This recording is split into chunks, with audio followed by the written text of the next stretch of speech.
¿Qué tal, mi gente? ¿Cómo está? Muy buenas noches para todos ustedes. Te saluda el profesor Enrique Heredia aquí en mi canal La Nave Histórica del Che. Y quiero comentarte y quiero también hacerte recordar que tenemos un ciclo de preparación para el Instituto Sensico, donde contamos con una plana realmente muy buena que te va a enseñar todos los cursos que necesitas saber para este examen que está próximo a realizarse. Como prueba de ello, hoy te voy a enseñar las preguntas que han venido en Historia Universal e Historia del Perú. Sin más preámbulos, porque yo sé que estás con tus datos y te quedan seguramente pocas megas, ¿cierto? Te voy a enseñar las preguntas y te lo voy a explicar de una manera didáctica, tal y como lo hacemos en nuestra academia. Bien, la primera pregunta que vino en historia dice así: ¿cuál de los siguientes eventos diplomáticos dio origen a la Guerra Fría? Profe, nunca había escuchado hablar de la Guerra Fría. ¿Qué será eso? Bueno, te comento que tenemos un video que lo vas a encontrar en la descripción de este mismo, donde te vas a dar cuenta que Sencito ha preguntado lo mismo que en su simulacro pasado. Si no lo has visto, te invito a que revises nuestro playlist. Bueno, la Guerra Fría es un conflicto ideológico. ¿Ya? Guerra con guerra, sí, guerra, no la hay. ¿No? A veces tenemos en mente que va a ser algo parecido a la Primera Guerra Mundial, o quizás a la Segunda Guerra Mundial, y este conflicto no lo es así.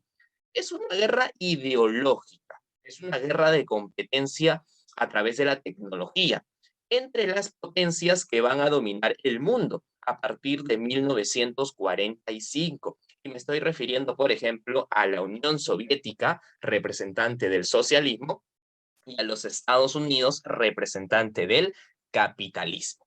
Ahora, la pregunta es concreta. ¿Dónde nace la Guerra Fría? ¿En qué evento diplomático? Te comento que mientras aún se estaba desarrollando la Segunda Guerra Mundial, en febrero, para ser exactos, de 1945, se van a reunir tres personajes claves, ¿ya? Tres personajes claves de esa Segunda Guerra Mundial. Por ejemplo, aquí, al margen izquierdo, tenemos a nada más y nada menos que Winston Churchill, el primer ministro británico. En el centro tenemos al presidente de los Estados Unidos, Franklin Roosevelt. Y en la parte derecha tenemos ahí con cara de pocos amigos a Joseph Stalin, el líder de la Unión Soviética. En dicha conferencia, ellos estaban hablando sobre qué hacer con Alemania, que era como el cuco, ¿no es cierto?, en la Segunda Guerra Mundial. Resulta que en dicha conferencia no se llegan a acuerdos muy claros entre la Unión Soviética y los Estados Unidos. Por eso es que los historiadores nos van a contar que es en ese preciso momento que los norteamericanos y los soviéticos rompen palitos. Pese a que en la guerra mundial habían sido aliados, ¿no es cierto? En ese momento comienzan las tensiones. Profe, ¿cómo se llamó esa conferencia? Esa conferencia, mis queridos cachimbos, chicos, chicas y tú, se llama Yalta. Por lo tanto, la clave de esta pregunta era la primera opción. La conferencia de Yalta, 1945, es el origen de la Guerra Fría. A nuestros alumnos que están en la academia les tomamos simulacros semanales y creamos preguntas que obviamente sabemos, ¿no?, que por ahí se podrían acomodar. Y yo les cuento que la Guerra Fría, si bien es cierto, ideológicamente nace en el año 45. Pero sencillo te podría hacer otra pregunta. ¿Cuándo acaba la Guerra Fría?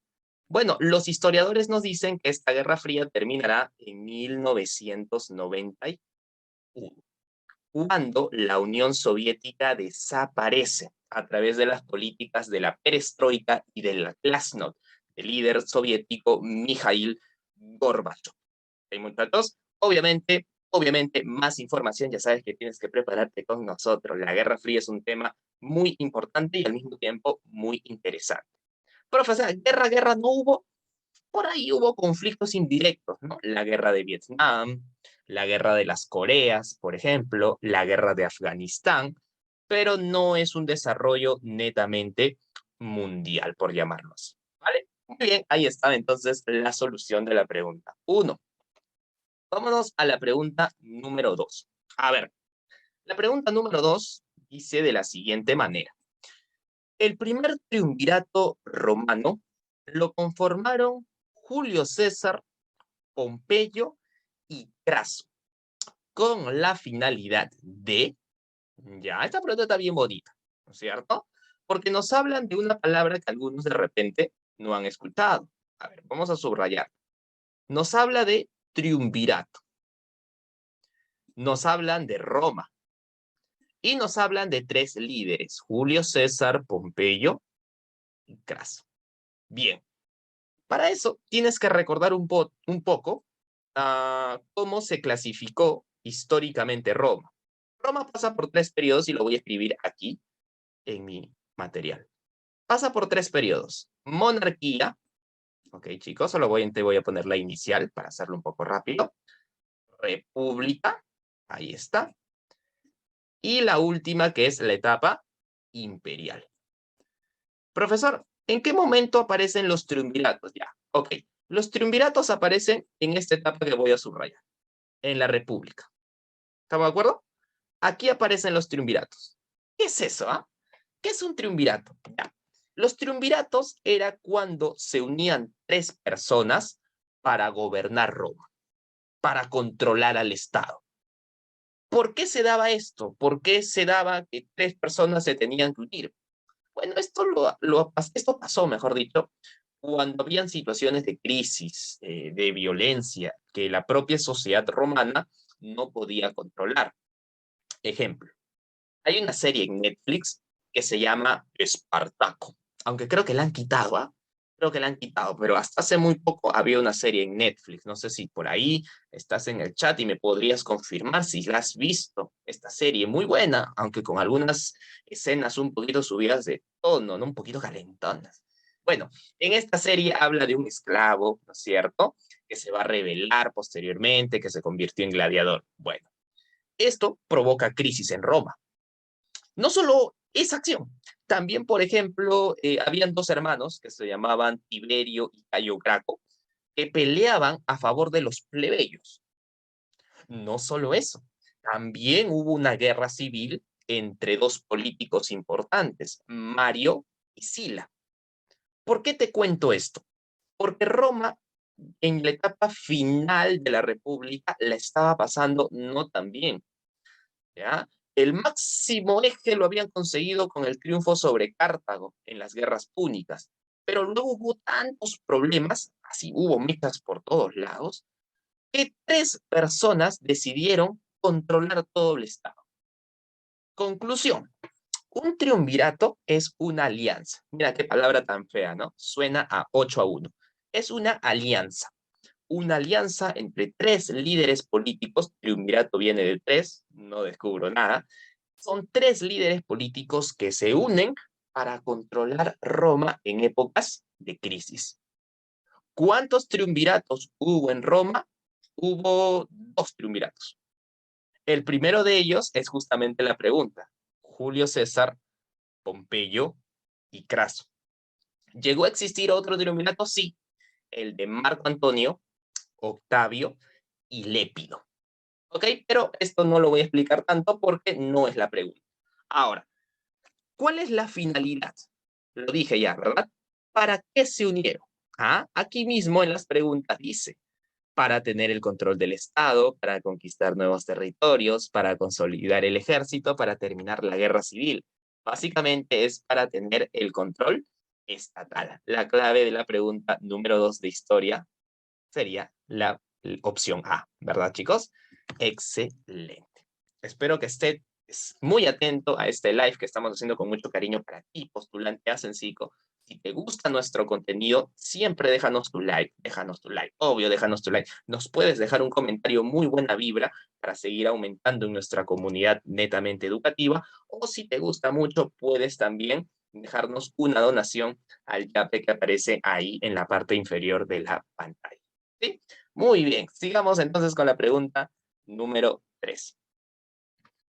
Dice, en las ciudades o burgos que crecieron y se multiplicaron durante la Baja Edad Media, los ejes de la nueva vida urbana fueron... Esta palabrita, muchachos, me interesa. Burgos. Burgos, ¿qué será eso, no? ¿Qué es Burgos? Bueno, En la Edad Media, sobre todo la etapa final, ya el feudalismo, este sistema en la cual pues los señores feudales eran grandes dueños de tierras, había decaído.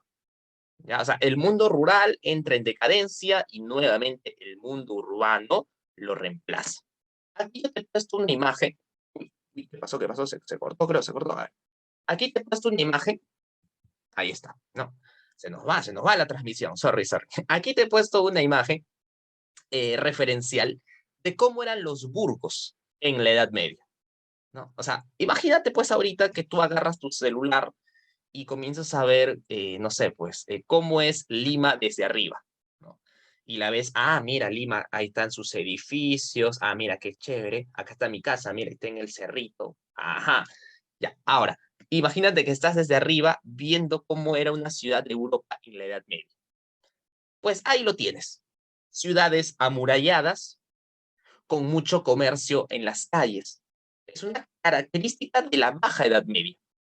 A esas ciudades se les llamaban burgos, acuérdate de esto, burgos. Por lo tanto, muchas de las personas que estaban ahí recibían el nombre de burgueses. Los burgueses era una suerte pues de clase social que obtenía dinero a través de su comercio, ¿ok? A través de los productos que vendía, ¿vale? Por ejemplo, podías observar, se me ocurre, ¿no? A un zapatero, podías observar a un panadero, ¿no? A un hombre que te vendía barriles, etcétera. Ponían sus negocios, sus negocios. Entonces, estas personitas que tenían negocios, cuando sentían que otra tenía el mismo negocio, se juntaban, se juntaban y formaban gremios, gremios medievales. ¿Qué era un gremio? Ay, profesor, yo soy del gremio. Bueno, bueno, tus casos personales, ¿no? Para otro lado. Pero los gremios en sí es conjunto de especialistas de un mismo oficio. Eso era un gremio. Por ejemplo, usted que me está viendo ahorita era un zapatero o es un zapatero. Yo también soy un zapatero. Entonces decidimos unirnos para fijar niveles de producción, para fijar de repente, pues, no sé, el precio del producto, etcétera. Entonces, en la Edad Media, en esas ciudades llamadas burgos, los burgueses que tenían el mismo oficio se juntaban y formaban gremios. Y los gremios se caracterizaban por fijar niveles de producción, niveles de precio, etcétera. Ahora, la pregunta es sencilla. Dice que las ciudades crecieron, se multiplicaron. Los ejes de esa nueva vida urbana, ¿cuáles son? Dice nueva vida porque, claro, se deja de lado el mundo feudal. A ver, veamos más de cerca las alternativas. Voy a achicarme un poco por acá. A ver, vamos a ver si puedo achicarme. Creo que no me puedo achicar, entonces lo voy a poner por acá. Ahí está. Los funcionales de la iglesia y el papado, no, ¿verdad? No. Los gremios de comerciantes y artesanos, suena interesante, suena interesante. Los poderes políticos de los nobles, los representantes de los feudos. Eso es imposible, ¿no? Porque ya los feudos habían perdido prestigio. A ver, muchachos, ¿cuál es la clave de esta pregunta? ¿Qué dirías? ¿Qué marcarías en tu examen? ¿Qué te estoy diciendo? ¿Qué te estoy diciendo? Que la nueva vida urbana le dio poder a estos burgueses que cuando tenían un mismo oficio se juntaban en un gremio medieval. Por lo tanto, la clave de esta preguntita es la letra B, ¿ok? Los gremios medievales, ¿ok? Los gremios de comerciantes y artesanos, ¿ok? Espero que estés entendiendo muy bien. Siguiente pregunta. El contrato Dreyfus era una comercialización de... Bien, interesante, ¿no? Contrato Dreyfus, ¿qué será eso? A ver, para entender el contrato Dreyfus, vamos a remontarnos a un periodo de nuestra historia que se denomina Era del Guado. Así como lo escuchas, Era del Guado. Historiadores de la talla, como Jorge Basadre, por aquí tengo su texto, texto de En la República, utiliza otra frase. Él lo llama prosperidad falaz, ¿ya? Porque da a entender que en esta época hay dinero, pero no se sabe aprovechar, no se administra bien. Entonces es una prosperidad, pero falsa, ¿no? Falaz. Ahora, el contrato Dreyfus es una comercialización de, bien, te voy a dar un poco de contenido, ya que este live está llegando gratis para toda la gentita que me está por ahí escuchando y viendo. El contrato Dreyfus se firma exactamente en el año de 1869. En ese entonces, el presidente del Perú era nada más y nada menos que José Balta, el que fue asesinado posteriormente, ¿no? Por los hermanos Gutiérrez. José Balta y su ministro de Hacienda, le llamaban Hacienda, pero es lo que hoy llamamos economía. Su ministro de Economía, Nicolás de Pierola, deciden hacer un contrato con la Casa Dreyfus, una casa francesa, en la cual le van a dar prácticamente el poder del guano, ya, le dan el monopolio del guano a estos franceses. ¿Por qué, te preguntarás? El problema estaba en que durante esta época del guano había mucha corrupción. ¿Ya? Muchos señores que vendían el guano, los que se hacían llamar consignatarios, eran corruptos, le robaban al Estado, ¿no? Entonces, para frenar la corrupción, una de las medidas que toma el ministro de Economía de Balta, el señor Pierola, es darle el poder ya no a los consignatarios, sino darle el poder a esta casa francesa. Entonces, en conclusión, ¿para qué se firma el contrato Dreyfus? Para que ellos, estos franceses, monopolicen el guano. Y con eso, ¡pum!, le dabas un codazo a los consignatarios. O sea, te estabas bajando la corrupción de estos hombres, ¿ya? Porque le estabas dando ahora privilegios a una casa francesa llamada Dreyfus. Por lo tanto, es una comercialización. La pregunta es, ¿de qué? Creo que está muy fácil, ¿verdad? De guano de las islas, ¿verdad? La clave sería la letra. No habría ningún problema en este tipo de preguntas, ¿no? Justo esta semana, con los chicos que estamos trabajando en nuestro ciclo, la hemos realizado, ¿no? Porque estamos hablando justo de esta época, ¿no? Así que espero que esto les sea de su ayuda a todos. Y la última pregunta de historia dice, Pizarro recibió la autorización real para invadir el Perú a través de la capitulación de... ¿Qué dices, ah? ¿Qué dices? Quiero que me dejes en el chat si ya sabes la clave, ¿ah? Quiero que me digas en el chat por ahí si ya la estás teniendo, ¿ah? La estás teniendo. Ojo, ya sabes que te puedes unir al repaso intensivo ahí en la parte de abajo, en informes, puedes darle link, clic e inmediatamente te vas a unir a nuestras referencias, ¿no? Sobre todo lo que hacemos en estos talleres que estamos dándole con mucho, pero mucho gusto a ustedes para que puedan asegurar su ingreso a Censico. Bueno, les cuento que Francisco Pizarro, uy, nuevamente se paró. A ver, ¿qué pasó? ¿Qué pasó? ¿Qué pasó? Nos quieren bajar el live, creo, chicos, nos quieren bajar el live. Ya, okay. Les comento que Francisco Pizarro va a realizar 3 viajes. Ya. El primer viaje se le dice el viaje de la exploración. No conoce mucho, está ahí investigando, ¿no? Explorando. Como cuando vas a un tono y no conoces a nadie, ¿no? Lo primero que haces es mirar, ¿no? ¿Qué hay? ¿Dónde está la comida? Si yo no vengo a comer, ¿dónde hay? Ya, estás explorando. El segundo viaje se le llama el descubrimiento, porque encuentras algo, ¿sí o no? Descubrimiento. O sea, vas al tono y dices, uy, mira, ahí está esa chica, uy, qué bonita es. La descubres, la descubres. Y el tercer viaje se le llama la conquista, en la cual ya entras a la acción. Entonces, Pizarro había tenido unos problemas en el segundo viaje porque ya no lo dejaban viajar más al sur. Había tenido conflictos con el gobernador de Panamá. Se da el famoso incidente de la isla de los 13 del Gallo. Así que Pizarro va a retornar a España. Y es justamente en el año de 1529 cuando Pizarro se va a entrevistar con los reyes. Estoy refiriéndome al rey Carlos I, que también se le llama Carlos V, ¿okay? Y la reina Isabel de Portugal. En esa entrevista, Pizarro les promete, les dice que hay oro, hay tesoros más al sur y necesita su permiso de ellos para poder viajar. A cambio de esto, Los reyes se harán de las riquezas de lo que encuentren en ese territorio que está al sur. Te preguntarás, ¿y cuál era ese territorio que estaba al sur? Este, este de aquí. ¿Cómo? No, no, no, no seas enfermo. Me refiero al Tahuantinsuyo. ¿Ya? Me refiero a la época de los incas. Entonces, la condición es, ok, pues hombre, Pizarro, yo te voy a dar la oportunidad de llegar más al sur. A cambio de eso, me vas a dar las riquezas, dice el rey. Y a Pizarro le van a dar, por ejemplo, el título de gobernador, le van a dar la gobernación de Nueva Castilla, a Pizarro le dan 200 leguas al sur, ¿no? Le van a pagar un sueldo, o sea, recibe muchos beneficios en este viaje. ¿Cómo se llama esa capitulación? Eso que te estoy explicando, ¿cómo se llama aquel encuentro entre Pizarro y los reyes de España? Se llama la capitulación de Toledo.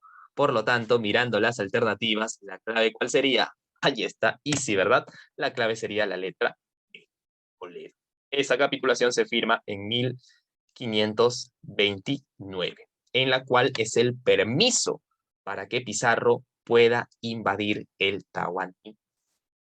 Bien, mi gentita, ha sido un gusto acompañarte en este live. Quiero comentarte que vamos a seguir resolviendo el simulacro, no hay ningún problema, pero muchos lo vamos a hacer también en nuestro grupo privado. ¿Quieres más información sobre nuestro grupo privado? Ahorita mismo que estás viendo el video, no pierdas más tiempo, nada que mañana, porque si no, mañana te olvidas. En la descripción vas a encontrar un enlace que te va a llevar de frente al WhatsApp y ahí te vamos a atender con mucho gusto y dándote los informes. ¿Ah? Así que ya sabes, asegura tu ingreso de San Chico con nuestro grupo de estudio especializado en el Instituto justamente CENSE. Muchas gracias, contigo fue Enrique Heredia y hasta un nuevo próximo video. Chao mi gentita, nos vemos, buenas noches.